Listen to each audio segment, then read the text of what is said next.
Day 46 circuit breaker. Here we are baking banana chocolate muffin yet again.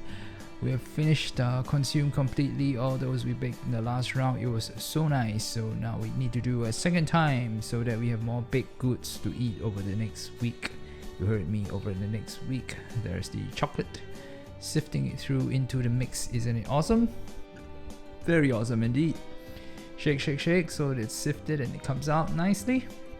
And we gotta now play out the muffin cups. It's gonna be 5 by 4. There'll be 20 muffins.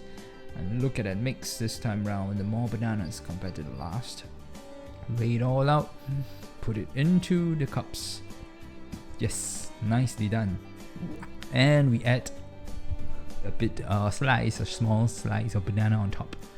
It's like a banana top, banana muffin. Well, some other people add walnuts, but it's okay. We just used up all the ingredients we have, including bananas, B-A-N-A-N-A. And now that is done, we will then admire it for a while. It's uncooked. It has to go into the oven, only 20-25 minutes, 200 degrees thereabouts, and it is all done very quick, very fast. Look at that, beautifully done. Bananas on top. Chocolate banana muffin, homemade, very nice to eat. And we eat 1 or 2 or 3 a day, and it should be consumed within the week. No problems at all. Well, let me show you one close up, and it was so nice to eat.